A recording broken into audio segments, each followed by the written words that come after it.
मेरे को क्या है, अमरनाथ, बद्रीनाथ, केदारनाथ सभी करने हैं धाम मेरे को, लेकिन मैं वहाँ पे जाना चाहती हूँ। लेकिन उससे पहले अपना ओम और ये भी ओम सब हटवा के जाऊंगी। और कुरान और कलमा मैं तो बोल रही हूँ कि कुरान कलमा अगर हिंदी में होता है, वो बोला भी था मेरे सामने हिंदी में होता है, तो मैं चाहती हूँ मैं उसको याद कर लूँ, उसके बाद जाऊँ। कम से कम मैं अपने पति को बचा के ले आऊँगी, खुद बच के आ जाऊँगी। इतना इम्पैक्ट पड़ गया आपके जो है कि आप अपने धर्म को छोड़ करके एक मुस्लिम धर्म की जो चीज़ें होती हैं जो केवल एक आइडेंटिफाई करने में सहायक हों, उनको अपनाने के लिए, उनको सीखने के लिए आप। जी बिल्कुल, जान बचाने के लिए अपने पति की, अपनी फैमिली की तो ये करना ही पड़ेगा, क्योंकि वहाँ पे गवर्नमेंट ने तो कुछ ऐसा दे नहीं रखा है, वहाँ पे सुरक्षा एजेंसियों ने तो वहाँ पे कोई सिक्योरिटी दे नहीं रखी है। आप सोचो, वहाँ पे जब हमला हुआ, न्यूज़ में मैं देख रही हूँ, हमला होने के बाद भी 1.5 घंटे बाद वहाँ पे आर्मी वाले पहुँचते हैं। सोचो कहाँ पे होगी आर्मी उस टाइम। क्या कहना चाहेंगे, सुरक्षा जो मोदी सरकार की गारंटी है? सर मैं तो मोदी सरकार पे भरोसा करके ही वहाँ पे गई थी ना, इतनी बदसलूकी हो गई मेरे साथ में, इतनी बदतमीजी वो कर दिए। तो कितनी गारंटी आपको मिली? 0%। क्योंकि है ना, मोदी सरकार पे इतना भरोसा किया था और उन पे भरोसा करके हम लोग वहाँ पे गए, लेकिन उस भरोसे का जो है दम घुट गया, वहाँ जाके कुछ ना मिला। अच्छा, आपको भी कुछ गंभीर बीमारी है? क्या बीमारी है आपको? सर मेरे को ब्रेन ट्यूमर है। अच्छा। और मैं लाइमलाइट में आने के लिए सर नहीं कर रही। अगर मैं ये सब लाइमलाइट में आने के लिए करती तो अपनी फेसबुक वगैरह, अपने इंस्टा वगैरह हर जगह पे पोस्ट करती और आप लोगों को मैं खुद इनवाइट करके बुलाती कि ऐसे ऐसे, लेकिन मैंने ऐसा कुछ भी नहीं किया था। मैंने 1076 पे कॉल किया था। मेरा फ़ोन डिटेल्स निकलवा सकते हो, मेरा फ़ोन चेक करवा सकते हो। नमस्कार साथियों, आप देख रहे हैं एएस ट्रस्टेड न्यूज़। मैं हूं आशीष श्रीवास्तव। एक बार फिर हम एकता तिवारी जी के साथ हैं। आप देख रहे हैं हमारे साथ बनी हुई हैं ये, और जो इनके वीडियोस, इनके जो आरोप थे और इनका जो शक था कि वहाँ पे जब ये पहलगाम में गई थी तो वहाँ पे आतंकियों से जो इनकी बात हुई, जो इन्होंने बात सुनी थी, उसकी एक जांच भी चल रही है। और जो घोड़ा चलाने वाला था व्यक्ति, उस पर जो इन्होंने शक जाहिर किया था, उसे जम्मू कश्मीर पुलिस ने अरेस्ट भी किया है और उसकी इन्वेस्टिगेशन चल रही है। लेकिन जब कभी कोई आवाज़ इस तरह से, ये चूँकि बहुत बड़ी घटना है और देश की सुरक्षा, रक्षा, यहाँ के नागरिकों की रक्षा से जुड़ा हुआ मामला है, और चूँकि इसमें 26-27 लोग जो कि जिनके पतियों की हत्या हुई, वहाँ पर पत्नियों के लोगों के सुहाग उजड़ गए, और इस बड़ी घटना में आप समझ सकते हैं कि इन्हीं से इस वीडियो जारी होने के बाद जो कि इन्होंने दिलेरी का काम किया, इन्हीं पर सवाल उठाया जा रहा है। और उन सवालों के जवाब के लिए हम एक बार फिर इनके साथ हैं कि जो इनके ऊपर सवाल उठाया जा रहा है कि ये जब पहलगाम में ये घटना हुई तो 20 तारीख को ये वहाँ मौजूद थी, और उस घटना के बाद ये जब जौनपुर आती हैं और यहाँ आने के बाद वो क्या कुछ कार्रवाई करती हैं, फिर ये जो है उसके लिए आवाज़ बुलंद करती हैं और मीडिया को बुला करके उसमें बयान इनका जाता है। तो उन सवालों के जवाब हम तलाशने की कोशिश करेंगे। नेहा जी क्या कुछ बता रही हैं, क्या कुछ सोच थी, और इस जो घटना है, आपको लगता है कि वहाँ पे अभी एक परिवार थोड़ी ही दूर पे यहाँ से रहता है, उसने भी जो घोड़ा चलाने वालों की जो जिस तरह से लोगों में डर पैदा करते हैं, इनके साथ भी क्या कुछ घटना है? कुछ चीज़ें ये कैमरे पे बता नहीं सकती हैं, चूँकि वो इतनी पर्सनल और अंदर की बातें हैं कि वो कैमरे पे बयान नहीं कर सकती। लेकिन ज़्यादा कुछ हम जानने की कोशिश करेंगे, जितना तक ये एक प्राइवेसी के तहत बता सकती हैं वो ये बताने के लिए तैयार हैं। नेहा जी क्या कुछ जो घटना हुई थी, एक बार फिर से हम आप जो घटना आपने बताया उस पर तमाम लोगों के संदेह पैदा हो रहे हैं कि आप जो है टीआरपी पाने के लिए आप जो है इस तरह से ये एक आपका चूँकि वहाँ झगड़ा हो गया था, इसलिए आप इसको मुद्दा बना रही हैं। क्या कुछ कहना है? पहला सवाल तो यही है कि आप जब वहाँ से यहाँ जौनपुर आई तो कब आपने बताया, कब आपको लगा कि बताया? सर मैं जौनपुर पहुंचती हूँ, सबसे पहले मेरे हाथ में फ़ोन आता है, तो मैं सबसे पहले जैसे ही स्केच वगैरह देखती हूँ, ऐसे देखती हूँ हमला हो गया है, तो मैं तुरंत 1076 पे कॉल करती हूँ। और रही बात सर, मैं देखो वहाँ पे मेरे को तो पता नहीं था कि इतना बड़ा हमला हो जाएगा, या फिर ये जो बात कर रहा है ये ऐसे कुछ होगा भी, क्योंकि और मैंने अपने फ्रेंड्स वगैरह को बताया कि ऐसे बंदूक वगैरह की बात कर रहा है ये और डर लग रहा है बहुत, तो वो मेरा ही मजाक बनाने लग गई थी, बोल रही थी तुम पसंद तो नहीं आ गई हो, तुम्हें डरा तो नहीं रहा है, ऐसे करके वो करने लग गई थी। अब मैं वहाँ पे जब सर हमारी लड़ाई भी हुई थी खच्चर वालों से, तो वो वाली बात तो मेरे को है ना, कुछ बैड टच मेरे साथ हुआ था, वो वाली बातें मैं बताने के लिए वहाँ पे ढूंढ रही थी लोकल पुलिस और वो जो है वहाँ की आर्मी वगैरह कोई मिल जाए, लेकिन वहाँ पे सर कोई भी भी मिला नहीं था। और फिर मैंने बोला कि कहीं पे लोकल जो पुलिस वाले होते हैं वो थाने वगैरह पे, मैंने कहा भैया रोक लेना गाड़ी वाले से अपने से। तो उन्होंने मेरे को एक वर्ड बोला था, मैम आप फालतू चीज़ों में मत फंसो, आज आपको निकलना है, आप निकल नहीं पाओगी और ये लोग जो है आपको उल्टा फंसा देंगे। उन्होंने सीधे ये बोला था। जब आपने वहाँ एक बार आपको लगा कि ये बहुत गंभीर मामला है, जो आपने सुना था वो एग्जैक्ट क्या सुना था जो घोड़ा वाला बता रहा था, जब आपकी उससे निगाह मिली जैसा कि आप बता रही थी, तो क्या एग्जैक्ट आपने सर सुना? वो मेरे से कुरान की बात कर रहा था और धर्म को लेके बात कर रहा था। उसी टाइम उसका फ़ोन बजता है, वो फ़ोन उठाने लगता है, तो वो मेरे को इधर ध्यान नहीं देता है कि मैं उसके साथ में हूँ। वो साइड से जाके बात करने लगता है, plan A break fail, plan B मैं 15 बंदूकें घाटी भेज दिया हूँ और उसके घास के बॉक्स में लड़का गया है। तो वो देखता है, फिर वो तुरंत ऐसे जल्दी से मेरी साइड देखता है, मैं भी उसको देख रही होती हूँ, तो वो तुरंत किसी और लैंग्वेज में बात करने लग जाता है। अब बताइए वो 8 मिनट बात करता है उससे, क्योंकि वो मेरे साथ पूरे रास्ते था। 8 मिनट बात करने के बाद उसने मेरे से एक और बात बोली थी, मैम मेरे भाई का फ़ोन था, मेरे भैया का कॉल था, वो ये बोलता है। मैंने तो उससे पूछा नहीं किसका कॉल है, मैं तो शांत थी, तो वो ये सफाई क्यों दिया मुझे। तो मैंने बोला ठीक है। अब मैं ये सारी चीज़ें अपने पति को बताती हूँ। मेरे हस्बैंड जो है मेरे पे पूरा भरोसा करते हैं, वो बोलते हैं कि हो सकता है कि कुछ ऐसा होने वाला हो, हम लोग यहाँ से निकल लेते हैं। तो मैं दीदी लोगों वगैरह को बताती हूँ, जो मेरी फ्रेंड वगैरह होती हैं, तो वो मेरा मजाक बनाती हैं, बोलती हैं तुम पसंद तो नहीं आ गई और कहीं ऐसे बात कर रहा होगा, ऐसे ऐसे वो बात करने लगती हैं। तो मैंने सोचा ये भी मजाक बना रही हैं, क्या पता कि सब लोग ही मजाक समझें। और फिर मैंने ये तो अपने माइंड में था कि मैं जाके जीजू को अपने को ज़रूर बताऊँगी, क्योंकि वो CISF में ऐसा ही है, ऐसा कुछ भी होता है तो मैं उनको 100% बताती हूँ, और मैं वो बताने का सोची थी। और मुझे नहीं पता था कि मेरे बताने से पहले ऐसा कुछ हो जाएगा। अगर मुझे पता होता तो मैं 100% 200% मैं वहाँ से मैसेज वगैरह करती। अच्छा, आपने यहाँ पे ओम बनवा जी रखा ये है, ओम, ये और हाथ पे भी आपने सब बनवा रखा जी है, ये तो इस वजह से क्या पहचान ली गई कि वो, जैसे आप बता रहे थे कि मैं मुस्लिम बता रही हूँ उसको, लेकिन हिंदू आप बता रहे थे कि वो।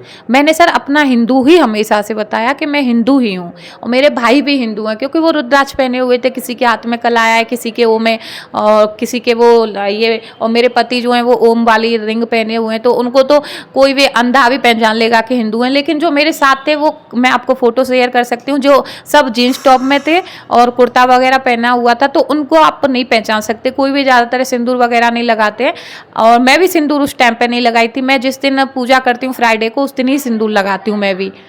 तो मैंने ऐसे फिंगर किया था कि आगे और पीछे वो मेरे साथ में, उनको प्रॉपर उसको पता भी नहीं था कौन से साथ में, क्योंकि काफ़ी लोग चल रहे थे। अच्छा, आपको भी कुछ गंभीर बीमारी है, क्या बीमारी है आपको? सर मेरे को ब्रेन ट्यूमर है, अच्छा, और मैं लाइमलाइट में आने के लिए सर नहीं कर रही। अगर मैं ये सब लाइमलाइट में आने के लिए करती तो अपनी फेसबुक वगैरह, अपने इंस्टा वगैरह हर जगह पे पोस्ट करती, और आप लोगों को मैं खुद इनवाइट करके बुलाती कि ऐसे ऐसे। लेकिन मैंने ऐसा कुछ भी नहीं किया था। मैंने 1076 पे कॉल किया था, मेरा फ़ोन डिटेल्स निकलवा सकते हो, मेरा फ़ोन चेक करवा सकते हो, और मैंने उसके बाद जो है अपने जीजू को बताया था कि ऐसे ऐसे हुआ है। तो वो बोले थे कि जीजू आप भी ये पकड़ा जा रहा है, अभी तुम चिंता मत करो। उन्होंने बस यही जवाब दिया था। फिर मैं अपनी उस पर डाली थी लड़ाई का वीडियो, और CM योगी वगैरह सब सर को वो टैग की थी, क्या पता मैं उनकी कुछ मदद कर पाऊँ। तो फिर वो वहाँ से मीडिया वाले कुछ देखे तो वो वहाँ पे आए, नहीं तो मैं चाहती तो मेरे पास 56 या 57 लोगों का ग्रुप है, मैं उसमें मैसेज डाल देती, मैंने नहीं डाला था। क्या क्या प्रिकॉशन जो आपकी बीमारी है, कहाँ से इलाज चल रहा है, कहीं फॉरेन से या इंडिया में चल रहा है, या ये कब तक आपको कुछ डेडलाइन या कुछ इस तरह की बीमारी जो आपको है वो ठीक हो सकती है या ठीक नहीं होने वाली, क्या कुछ बताया सर डॉक्टर ने बोला है ठीक तो नहीं हो कहाँ इलाज सकती। चल रहा है इसका NYU हॉस्पिटल न्यूयॉर्क में हमने इलाज करवाया था। मेरे भाई दोनों जो हैं उधर ही रहते हैं, बड़े पापा के बेटे जो हैं। और उसके बाद जो है फिर इसका इलाज जो है अंश ब्रेन टावर हॉस्पिटल से चल रहा है, जयपुर से। और इसको जो है 3rd स्टेज पर है, और इसका जो है ऑपरेशन भी नहीं हो सकता, क्योंकि स्मॉल ब्रेन में डॉक्टर बोला था अगर आप ऑपरेशन कराते हो तो आपको जो है उसमें कोमा में जा सकते हो। तो हस्बैंड ने जो है बोला था कि हम इससे बढ़िया तो जैसे चलती फिरती है वैसे ही, इसलिए हम ऑपरेशन नहीं कराएंगे, तो मेडिसिन और थेरेपी वगैरह होती है। तो मेरे तो बाल काटने को भी बोला है, मैं सुनती नहीं हूँ, वो अलग बात है लोगों उनकी डॉक्टर की, क्योंकि कीमोथेरेपी होती है। तो मेरे बाल देख रहे हो आप पूरे ख़राब हो चुके हैं, तो उसमें गर्म वगैरह होता है तो बहुत ज़्यादा दिक्कत होती है। और स्किन भी मेरी आप देख सकते हो इतनी प्रॉब्लम हो गई है, क्योंकि उसमें स्किन को भी साइड इफ़ेक्ट होता है। अच्छा, आप इतनी बीमार हैं, इतना सेक्रीफाइस कर रही हैं सिर्फ एक नेशन के लिए, भारत देश के लिए, ताकि आपकी बात सरकार सुने, इंटेलिजेंस के अधिकारी सुने, जो कुछ भी है दूध का दूध पानी का पानी होने के लिए आप ये सुना रही हैं। और इसमें चूंकि डॉक्टर ने आपको आराम के लिए कहा है, लेकिन इतना आप तनाव ले रही हैं, क्या कुछ रिस्पांस मिल रहा है आपको? सर मुझे जैसा मैंने बताया ऐसा कुछ रेस्पॉन्स नहीं मिल रहा है। शायद लोग सोच रहे हैं कि ये ऐसे ही है या फिर ऐसे ही, लेकिन मैं सर सच बोल रही हूँ और मैंने उनको देखा है। मेरे 15 लोग उनको पहचान रहे हैं। एक बार हमारे कहने से इन्वेस्टिगेट तो करो, वहाँ पे 20 तारीख की वहाँ की CCTV फुटेज वगैरह चेक करोगे तो शायद हो सकता है कुछ हेल्प हो जाए। मैं कह रही हूँ बार बार कश्मीर वैली में वो लोग हमें मिले थे और वहाँ थे। तो ये जो आप बता रही हैं, अपने साथ आपके कोई जो साथी हैं वो कैमरे पे आने के लिए तैयार नहीं है, जी और लेकिन इन्वेस्टिगेशन का क्या पार्ट बनने के लिए तैयार है? क्योंकि हम लोग से तो कोई हाँ बात हुई नहीं है। हाँ सर, इन्वेस्टिगेशन होती है अगर तो वो लोग बोलें कि वो सपोर्ट करेंगे, वो बोलें कि वो बोलेंगे जो देखा है। एक बहुत बड़ा सवाल जो मोदी सरकार जो गारंटी देती है नागरिकों की, हम एकता तिवारी जी से ही पूछेंगे कि वो जब जम्मू कश्मीर में थी और उनके साथ ये हादसा हुआ पहलगाम में, कितनी सुरक्षा व्यवस्था आपको लगती है कि वहाँ पे है? सर क्या आपके मन में महसूस हुआ? श्रीनगर में सुरक्षा थी तो हमें अच्छा लगा कि बहुत ज़्यादा सुरक्षा है, लेकिन वहाँ पे पटनी टाप है, सोनमार्ग है, पहलगाम है, कोई भी सुरक्षा नहीं थी। सोनमार्ग में आप 13 किलोमीटर पहले जाओगे एक टनल पड़ता है, उस टनल तक थी। और पटनी टाप में तो कहीं पे भी कोई भी सेफ्टी नहीं थी, सुरक्षा नहीं थी। और जो पहलगाम जाते हैं तो वहाँ पे भी 9 या 10 किलोमीटर पहले जो एंट्री होती है वहाँ पे 2 थे। जितने भी बूथ बने हुए थे खेतों में लंबे लंबे वो बने रहते हैं ना, वो जो आर्मी को खड़े करने वाले बूथ्स, वहाँ पे कोई भी नहीं था, वो खाली पड़े हुए थे। क्या कहना चाहेंगे, सुरक्षा जो मोदी सरकार की गारंटी है? सर मैं तो मोदी सरकार पे भरोसा करके ही वहाँ पे गई थी ना, इतनी बदसलूकी हो गई मेरे साथ में, इतनी बदतमीजी वो कर दिए। तो कितनी गारंटी आपको मिली? 0%। क्योंकि है ना मोदी सरकार पे इतना भरोसा किया था और उन पे भरोसा करके हम लोग वहाँ पे गए, लेकिन उस भरोसे का जो है दम घुट गया, वहाँ जाके कुछ ना मिला।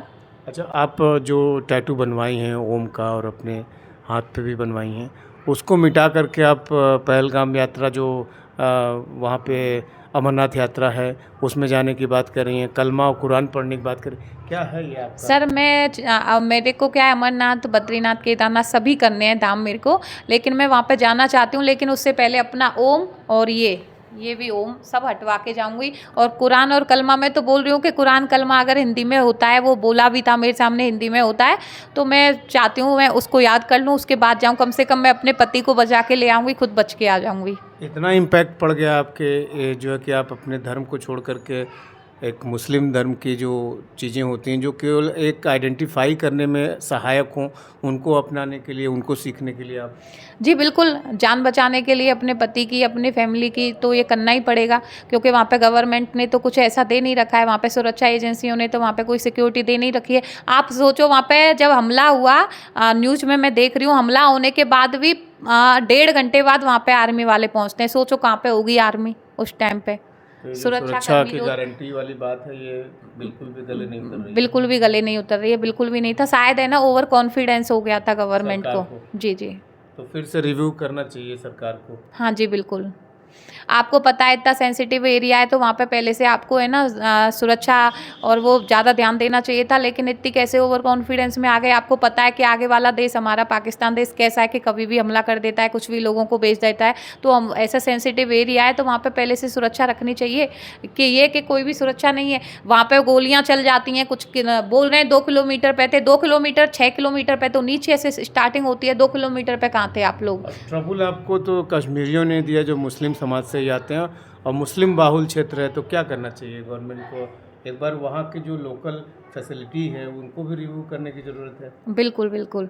और काफ़ी कुछ लोग मुस्लिम जो थे वहाँ पे अच्छे भी थे, लेकिन कुछ लोग जो थे बहुत बेकार थे, उन पे सब पे ध्यान देना चाहिए। आइडेंटिफाई होना चाहिए ना। आइडेंटिफाई, हाँ सर, एक चीज़ मैं बताना भूल गई, कभी भी आपको पता है आईडी नहीं थी उनके पास, किसी के भी पास आईडी नहीं कोई थी, आधार कार्ड कोई वाला आधार कार्ड नहीं। जैसे हमको लेके जाएंगे तो वो होते हैं ना, चाहे वो आप कश्मीर में जाओगे तो कश्मीर में भी जो बच्चों के लिए स्ट्रॉलर वाला करते हैं, सॉरी वैष्णो देवी, वहाँ पे भी उनके पास भी आईडी नहीं थी। जो मेरी दीदी थी ना, एक सुच्चू दीदी, वो ज़्यादातर आईडी मांग रही थी। और जैसे हम लोग वहाँ पे जाते हैं, जब कश्मीर जाते हैं तो वो कश्मीर खच्चर वाले होते हैं, वो आईडी लगा के रखते हैं। वो आईडी नहीं थी, किसी के पास भी आईडी नहीं थी। कोई आईडी नहीं। नहीं, नहीं तो हमारे यहाँ पे कोई आए और हम लोग आईडी उसको लगा के रखते हैं ना, चाहे हम ऑफिस में जाते हैं, बैंक में जाओ आईडी रहती है, आप कोई भी जॉब करते हैं, आप डॉक्टर होते हैं आईडी होती है, कंपाउंडर होते हैं आईडी होती है, तो उनकी आईडी क्यों नहीं थी? ऐसे सेंसिटिव जगह पे तो आईडी होनी चाहिए। बिल्कुल, कोई भी किसी के पास भी आईडी नहीं थी। अच्छा, ऐसा क्या कुछ है जो कि कैमरे पे तो नहीं बताया जा सकता, फिर भी एक क्या कुछ ऐसा घोड़े वाले से आपसे?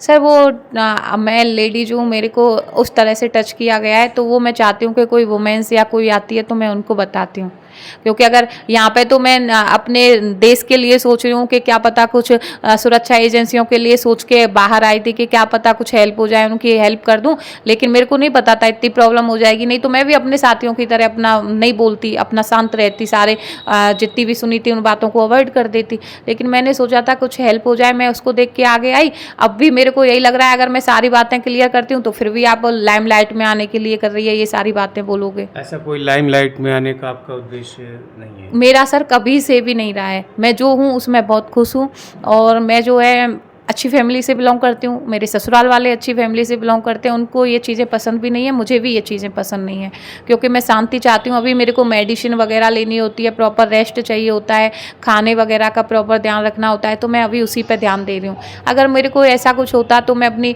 मॉडलिंग वगैरह, मेरे को मुंबई से सूट्स वगैरह मिले और पैन इंडिया करके मूवी थी उसमें जो है मेरे को मिला, मैं वो करती ना। आपका ये जो घूमने का टूर था, वो मेडिकल जो आप बता रही हैं आपको दिक्कतें हैं, उसमें कहीं बाधा नहीं हुई? नहीं सर, ये जो था वो डॉक्टर भी बोले हैं कि खुश रहना, इनको रखना है, तो हम लोग जो मेरे पति हैं हमेशा मेरे को आए दिन कहीं ना कहीं घुमाने लेके जाते हैं। फरवरी में ऋषिकेश लेके गए थे, अभी वहाँ लेके गए थे कि मेरे को जो है बाहर का वातावरण मिले और मेरे को जो है टेंशन से दूर रखते हैं वो हमेशा। डेडलाइन डॉक्टर ने दी है आपकी लाइफ की? जी सर, जो हम न्यूयॉर्क गए थे तो वो बोले थे 2-3 साल हैं वो खुश होके जियो, तो मैं उनसे हंसते हंसते बोल के आई थी 2-3 साल नहीं, मेरे पास बहुत सा टाइम है और मैं देखना ज़्यादा जी के दिखाऊंगी। तो वो मेरा इंटरव्यू जब एक बार मेरा जो है हम दौसा में थे, तो एक मैं शो में गई थी एज ए जज बन के वहाँ पे, तो वो वहाँ पे लिए थे, तो मैंने बोला था, वहाँ पे सब जान रहे थे कि मैं हॉस्पिटल से आई हूँ, 2 महीने एडमिट रही थी, तो वो बोले थे कि आपकी क्या कंडीशन है, डॉक्टर क्या बोले, तो मैंने वहाँ पे भी ये इंटरव्यू दिया था कि मेरे पास बहुत टाइम है, डॉक्टर बोले मैं उनसे नहीं, मेरे को पता है, मेरे भगवान पे भरोसा है, भोले बाबा पे। भोले बाबा पे आप विश्वास है? आप टैटू बनवा रखी हैं? जी, मैं भोले बाबा को अपना, जो भोले बाबा को मैं अपना फादर मानती हूँ, अपने पापा से पहले। जो मेरी लाइफ में सुबह से शाम तक क्या होता है क्या नहीं होता है मैं सब उनको बताती हूँ। और आपको पता हो तो मैंने यहाँ पे, आप त्रिलोचन जानते हैं हमारे यहाँ से, मैं यहाँ से रात को, मैं यहाँ से रात को 11 बजे जाती हूँ और सुबह वहाँ जाके पैदल जाके आरती करती हूँ, वहाँ पे दर्शन करके आती हूँ। मैंने कुछ मांगा था और उनकी कृपा से वो जो है सही भी हुआ। मेरा जो रिपोर्ट्स था 2 पॉइंट कम आया था, तो मैं उनसे मांगी थी 2.7 cm कम आया था, तो मैं 5 वहाँ पे पैदल की हूँ और अभी 2 और करने बाकी हैं। अच्छा, एक सवाल ये है कि जो आपके ये पहलगाम यात्रा जो अभी ऐसा हो गया आपका, अब वहाँ जो अमरनाथ यात्रा होने वाली है उसमें भी क्या आप जाने वाली हैं? सर मैंने है ना मांगा है केदारनाथ, बद्रीनाथ, रुद्रनाथ, तुंगनाथ और अमरनाथ, तो जाना तो है ही भोले बाबा के लिए। तो कैसे जाएंगे आप? सर मैं पहले कुरान पढ़ के याद करके जाऊंगी, कुरान मेरे को याद करनी है जिससे अपनी और अपने पति की जान बचा सकूं, क्योंकि वहाँ बच्चों को लेके नहीं जाना है मुझे, मेरे और पति के साथ जाना है, मैंने यही मांगा था। अभी तक आपकी नैया जो चला रहे हैं, जो पार लगाने वाले हैं, वो तो भोले बाबा ही हैं। भोले बाबा हैं सर, उनको थोड़ी भूलूंगी मैं। ये भी मैं सोच रही हूँ इसको भी हटवा देती हूँ, जिससे कोई पहचान ही ना पाए किस धर्म से हम। जो कुछ भी है अंदर ही रहे, जो कुछ भी है अंदर ही रहे। भोले बाबा तो जानते हैं, शायद मैं सुबह से शाम तक उनके लाखों बार नाम ले लेती हूँ, उठती हूँ तो ओम नमः शिवाय, सोती हूँ तो ओम नमः शिवाय, और कोई भी बात होती है मैं मेरी फैमिली को नहीं बताती, सबसे पहले उनको बताती हूँ। और जब वहाँ पे ये हमला हुआ था और हम लोगों के साथ बदतमीजी हुई थी, सबसे पहले मैंने ये कहा था भोले बाबा आपने बचा लिया। पूरे रास्ते ड्राइवर से पूछना ओम नमः शिवाय, ओम नमः शिवाय में हम लोग करते हुए आए थे और उन्हीं का गाना वगैरह लगाते हुए आए थे, क्योंकि वो हैं तो हम हैं, उनसे ही हम हैं। वो मेरे घर के जो है, हमारे पास हमारी सैलरी आती है तो सबसे पहले हम उनको पैसे अपने देते हैं, निकाल के कैश लेके आते हैं, उनके यहाँ पे रखते हैं, 1 दिन रखा रहता है, उसके बाद ही हम यूज़ करते हैं। कुछ भी हम गोल्ड लेते हैं। आप तो मेरी किसी भी वीडियो में देख लो मॉडलिंग की, में आप किसी भी मॉडलिंग की वीडियो में देख लो, मेरी बेटी का बर्थडे बना था रेड चिली में, आप वहाँ जाके जाँच पड़ताल कर लो। मेरे पहले वहाँ पर भोले बाबा गए, उनकी आरती हुई है, उसके बाद ही मेरा प्रोग्राम चालू होता है, हमेशा से मेरा यही है। तो लाइमलाइट में आना मेरा कोई वो नहीं है, मेरे साथ ऊपर तो उनका हाथ है। तो ऐसे लोगों को इतनी कठिन मतलब जीवन में आप ये पूरी बात को सामने रख रही हैं और जनता को, पब्लिक को आपका साथ देना चाहिए और उल्टे ही आपके ऊपर उंगली उठा सर रहे हैं। हाँ, उनको है ना मेरी जगह खुद को रखना चाहिए। फिर देखती हूँ वो कितना है ना ज्ञान दे रहे हैं, कि बोल रहे हैं कि आप जो है वहाँ पे जाके बोलती, आप वहाँ पे जाती सिक्योरिटी को बताती। कोई सिक्योरिटी नहीं थी, वो वहाँ पे खुद को रख के देखे ना कितने वो करते। फिर मैं देखती हूँ मेरे साथ तो 18 लोग भी थे, 19 लोग थे, मेरे को निकाल दिया जाए तो उनको पहले में सेफ पहुँचाना मेरे को ज़रूरी लग रहा था। जो भी मेरे को सब गाली दे रहे हैं पीछे से, कैसी जगह ली आई है, यहाँ पे ऐसे लोग हैं, तुमको क्या ज़रूरत थी ऐसी जगह लाने की, वो मेरे को पता भी नहीं था कि ऐसा कुछ एरिया है वो। आपने वहाँ आवाज़ उठाने की कोशिश की तो आपको डर लगा क्या? मुझे डर नहीं लगा सर, लेकिन मेरे को जब वो मेरी फैमिली और मेरे ग्रुप वाले सब लोग पीछे डरे हुए थे, रोने लग गए थे, सारी फ्रेंड्स रोने लग गई थी, तो फिर मैंने सोचा कि मुझे यहाँ से जाना चाहिए। और वो बार बार मेरे को खींच के लेके आ रही थी, नहीं तो मैं तो उस बंदे को ढूंढ के ही आती जो है ना हमें कश्मीर वैली में मिला था। तो आप देख रहे हैं कि जो लोग भी वीडियो देख रहे हैं कि उनको जवाब तो मिल गया होगा, और वो भी नेहा तिवारी जी से ही, एकता तिवारी जी से ही मिल गया होगा जवाब। और चूंकि ये इतनी आप सोचिए कि जिनकी लाइफ थ्रेटनिंग हो, जिनकी जीवन पे बनाई हो, इनको एक गंभीर बीमारी भी है, ब्रेन ट्यूमर है और उसका इलाज भी चल रहा है, लेकिन इसके बाद भी ये कितनी बेबाकी से चूँकि सरकार की मदद करना चाहती हैं, एक नागरिक होने के नाते अपना कर्तव्य निभा रही हैं, कि जिन लोगों ने इनके साथ बदसलूकी की और सबकी ज़िंदगी जो है खतरे में डाल दिया, और उसके बाद इतना बड़ा आतंकी हमला हो गया। जो कुछ भी इन्होंने सुना था वो कपोल कल्पित बात नहीं है, आज भी वो अपने बयान पे कायम है और तमाम जांच एजेंसियां जो है उनके कान खड़े हैं, और उनके जो है घर के आसपास भी जैसा बता रहे हैं कि सिक्योरिटी में लोग लगे हुए हैं, और इनकी सुरक्षा भी एक तरह से हो रही है और इनकी निगरानी भी हो रही है, और इन्होंने जो कहा है उसकी जांच भी हो रही है। तो आने वाले समय में देखते हैं कि ये जांच किस दिशा में आगे बढ़ती है और क्या कुछ निकल के आता है। एएस ट्रस्टेड न्यूज़ के लिए आशीष श्रीवास्तव, जौनपुर।